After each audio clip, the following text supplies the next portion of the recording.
Paris, place Saint-Georges, 9e arrondissement. Comme souvent, les passants ignorent ce qui s'abrite derrière les façades historiques. La bibliothèque Thiers en est un exemple. Découvrons ce lieu exceptionnel, propriété de l'Institut de France.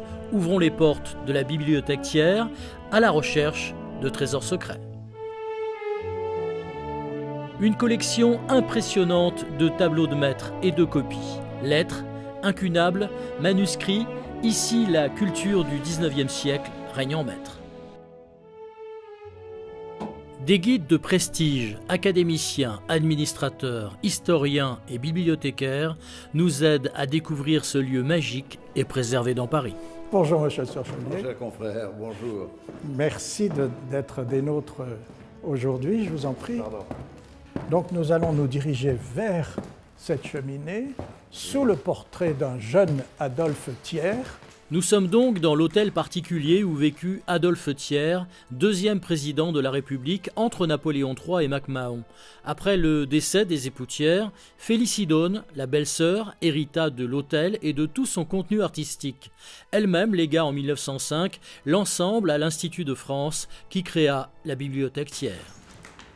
Cet hôtel Thiers renferme de très très belles collections, les unes rassemblées par Thiers lui-même, collectionneur, historien, les autres par Frédéric Masson, Oui. qui sera d'une certaine façon aussi son confrère à l'Académie française. Parfaitement.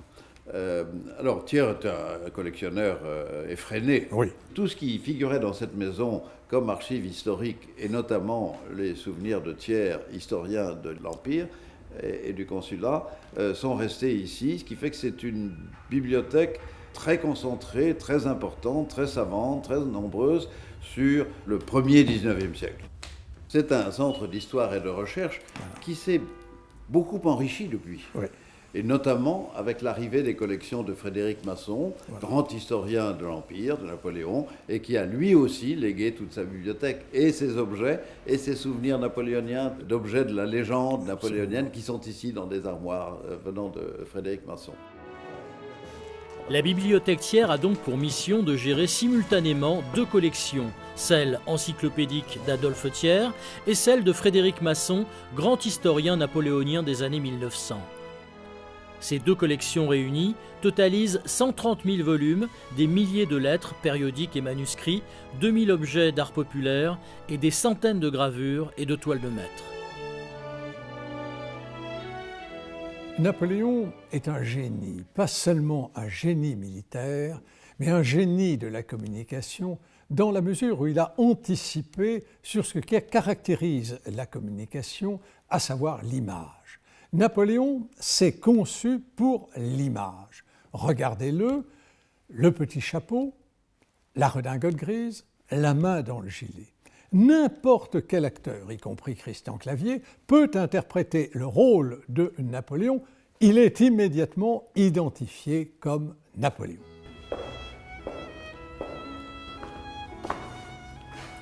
Cette tête de Napoléon, donc huile sur bois, magnifique. Ce tableau de Jacques-Louis David est le point de mire de la bibliothèque Thiers.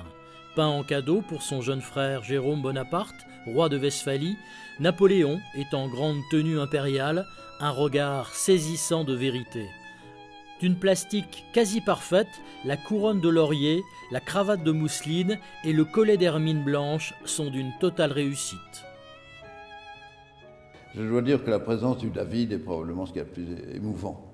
Surtout si on considère le parcours de David, parce qu'il était de la Convention, il a voté la mort du roi, il a été peintre officiel sous l'Empire, et pouf, en 1815, il a été exilé de France et il a fini sa vie exilé à Bruxelles. Et à ce moment-là, il a fait des peintures de souvenirs de ses compagnons, là, mais pas officielles, plus officielles du tout.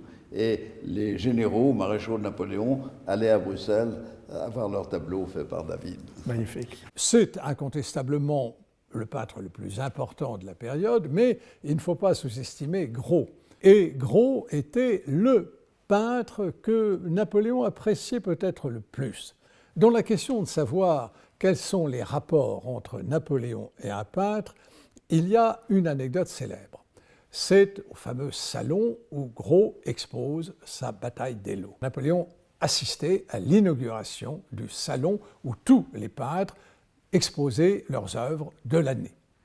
Et donc, Napoléon passe devant le tableau de Gros sans un regard. Alors Gros reste pétrifié, se dit, comme le tableau n'est pas extrêmement flatteur sur la bataille, n'exalte pas la bataille, il se dit oh, je vais être disgracié, etc. Napoléon continue, et puis tout à coup, il revient sur ses pas, il s'approche de Gros, il enlève la Légion d'honneur qu'il portait sur sa poitrine et il l'épingle sur celle de Gros.